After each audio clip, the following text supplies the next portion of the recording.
Hello friends, Mithu kitchen ব্লগসে আপনাদের স্বাগত। আজকে আমি বানিয়ে দেখাবো জামাই পাগল করা একটা দারুণ নাস্তা রেসিপি। নাস্তা বলতে পারেন বা জলখাবারও বলতে পারেন। তার জন্য আমি না নেব চালের গুঁড়ো, না সুজি, না ময়দা, নিয়ে নিচ্ছি প্যাকেট আটা। আটাটাকে নিয়ে পরিমাণ মতো নুন আর সামান্য চিনি আর আধ চামচের মতো সাদা তেল দিয়ে প্রথমে শুকনো উপকরণগুলোকে আমি মেখে নিচ্ছি। তারপরে অল্প অল্প করে জল দিয়ে আটাটাকে মেখে নিয়ে একটা ডো তৈরি করে নেব। চাইলে কিন্তু হালকা গরম জল বা হালকা গরম দুধ দিয়েও কিন্তু এই আটাটাকে মেখে নিতে পারবেন। এইভাবে জামাই ষষ্ঠী স্পেশাল যদি আপনারা এইভাবে জলখাবার বানান তাহলে কিন্তু জামাই খুবই খুশি হয়ে যাবে, খুশিতে কিন্তু পাগল হয়ে যাবে। তো একবার অবশ্যই বানিয়ে দেখতে পারেন এই রেসিপিটা। আর ফ্রেন্ডস, রেসিপি ভালো লেগে থাকলে পুরো ভিডিও দেখে লাইক কমেন্ট শেয়ার করে চ্যানেলটিকে সাবস্ক্রাইব করার অনুরোধ রইল। তো দেখুন, অল্প অল্প করে জল দিয়ে কিন্তু আটাটা মেখে নিচ্ছি। একবারে কিন্তু বেশি জল দেওয়া যাবে না। যত ভালো করে আটাটা মাখবেন ততই কিন্তু নাস্তাটা ভালো তৈরি হবে।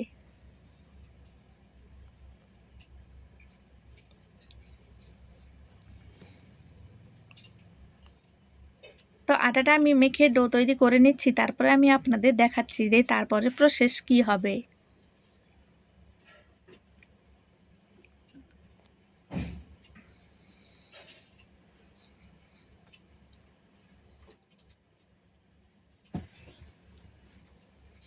দেখুন, আটাটা মেখে আমি ডো তৈরি করে নিয়েছি। কোনো রকম রেস্টে রাখবো না আজকে। তো ডোটা আমার তৈরি হয়ে গেছে। এইবার আমি লেচিগুলো কেটে নিচ্ছি, একটু বড় বড় করে লেচি কেটে নিচ্ছি আমি।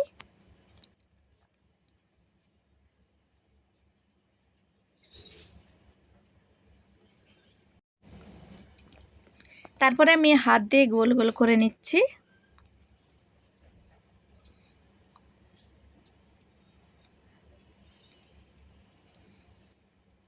সাদা তেলের মধ্যে একটা লেচিকে ডুবিয়ে আমি বেলে নিচ্ছি।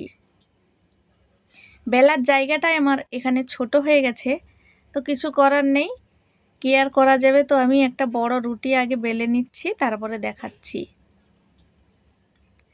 যেভাবে রুটি তৈরি হয় তার থেকে একটু পাতলা হবে। তো এভাবে করে একটা বড় রুটি তৈরি করে নিচ্ছি, তারপরে আমি দেখাচ্ছি।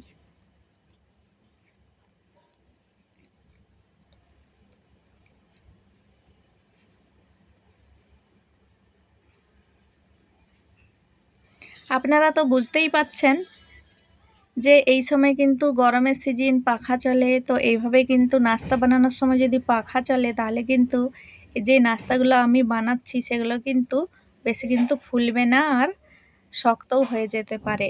তার জন্য ঢাকা দিয়ে কিন্তু ভালোভাবে বানিয়ে নিতে হবে। তো দেখুন, একটা গ্লাস নিয়েছিলাম, গ্লাসের সাহায্যে এভাবে করে সমান সমানভাবে লুচিগুলো কেটে নিয়েছি আমি। লুচিগুলো তৈরি করে নিয়ে একটা প্লেটের মধ্যে আমি সাবধানে রেখে দিচ্ছি। ফাঁকা ফাঁকা করে রাখতে হবে, নাহলে কিন্তু জড়িয়ে গেলে আবার ডবল খাটতে হবে। এগুলো আমি তেল দিয়ে বেলে নিয়েছি।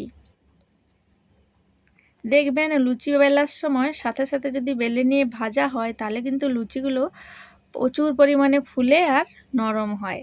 আর এভাবে সবগুলো যদি লুচি বেলে নিয়ে তারপরে আপনি ভাজতে যান, দেখবেন লুচিগুলো তেমন অতটা ভালো হয় না। তো এইভাবে করে আমি সবগুলো লুচি তৈরি করে নিচ্ছি। দেখুন, প্রথমেরগুলো আমি তেল দিয়ে বেলেছিলাম, তারপরে আমি আটা গুঁড়ি দিয়ে বেলে নিচ্ছি।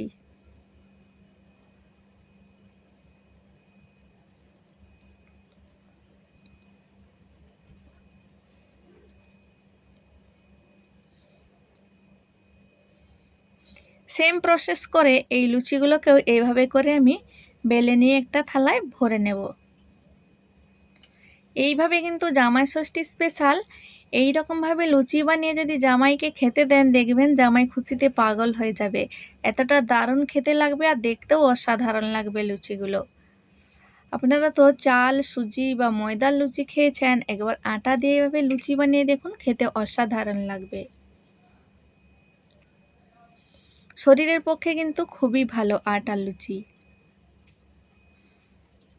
আবার একটা থালা আমি ভরে নিয়েছি লুচি বানিয়ে। তারপর আমি রান্নাঘরে চলে গিয়েছি, গিয়ে একটা কড়াই বসিয়ে দিয়েছি। তারপরে দিয়েছি সাদা তেল। তেলটা খুবই গরম হয়ে গেছে। তেলটা দেখবেন যত বেশি গরম হবে লুচিগুলো তত বেশি ফুলবে। আর তেলটা যদি হালকা গরম হতে বাকি থাকে তাহলে কিন্তু লুচিগুলো যখন ছাড়বেন দেখবেন 2-3টা লুচি কিন্তু খারাপ হয়, তারপরেরগুলো ভালো হয়। তো চলুন, তেলটা গরম হয়ে গেছে। একটা লুচি প্রথমে ছেড়ে দিয়েছি, তারপরে খুন্তি দিয়ে এভাবে গরম তেলটা ওপর দিয়ে ছেটাতে হবে। দেখবেন তারপরে লুচিগুলো ফুলতে থাকবে। দেখুন লুচিটা ফুলে উঠেছে।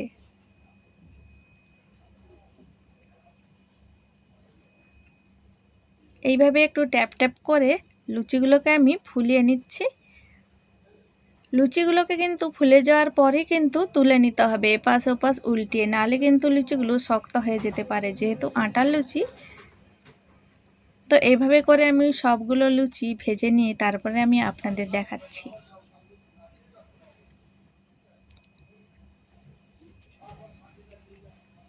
দেখুন সবগুলো লুচি কিন্তু ফুলছে। গ্লাস দিয়ে কেটে রেখেছিলাম, কিন্তু অনেকক্ষণ ছিল ঢাকা দিয়ে রেখেছিলাম, তবুও দেখুন একটু টেরামেরা হয়ে গেছে, হাত দিয়ে টানাটানি হয়ে গেছে। তো লুচিগুলো দেখুন ফুলে উঠেছে, আর দেখেই বুঝতে পাচ্ছেন কতটা নরম হয়েছে। বেশি কিন্তু ভাজবো না লাল লাল করে। তো তেলটাকে ঝাড়িয়ে এবার আমি একটা প্লেটের মধ্যে তুলে নিয়েছি। আবারও এভাবে সেম প্রসেস করে লুচিগুলোকে ভেজে নিচ্ছি। তো ফ্রেন্ডস, আজকের এই লুচি ভাজা রেসিপি আপনাদের কেমন লাগলো কমেন্টে জানাতে অবশ্যই ভুলবেন না। ভালো লাগলে কিন্তু একটা লাইক করে দেবেন। আর লুচিগুলোকে আমি লঙ্কা গুঁড়ি, পেঁয়াজ আর গোলমরিচ দিয়ে আলু ভেজে নিয়েছিলাম, সাথে ছিল চিকেন কষা। তো ফ্রেন্ডস, রেসিপিটি এখানেই শেষ করছি। দেখাবে পরবর্তী ভিডিওতে। ভালো থাকবেন, সুস্থ থাকবেন।